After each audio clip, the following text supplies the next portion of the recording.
Je vous remercie. La parole est à Madame Brunet.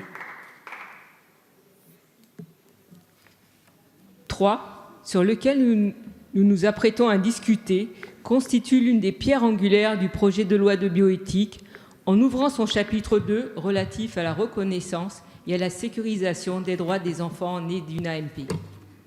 Les oppositions à ce texte ont été nombreuses. Elles n'ont reculé devant aucune imprécision et la plupart se sont cristallisées autour de l'intérêt supérieur de l'enfant. Cet intérêt, nous avons toujours eu à cœur de le sanctuariser. Et cet article en est l'exemple.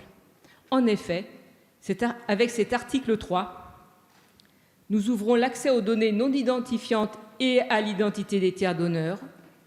Nous mettons en place une commission chargée d'accueillir les demandes relatives à ces données. Avec l'Agence de la biomédecine, cette commission organisera de façon opérationnelle et centralisée l'échange des données relatives aux tiers donneurs. Par ailleurs, nous permettons aux donneurs et aux enfants nés d'un don avant ce projet de loi de se manifester auprès de la Commission. Ces avancées répondent aux attentes formulées depuis trop longtemps par les enfants nés du don.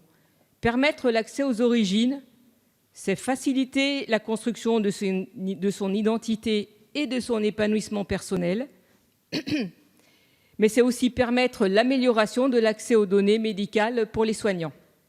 En somme, il s'agit donc d'un article très riche, mais aussi indispensable.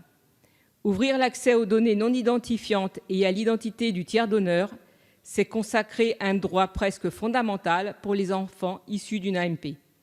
Pour toutes ces raisons, je suis très fière d'appartenir à la majorité qui porte une telle disposition devant notre Assemblée aujourd'hui.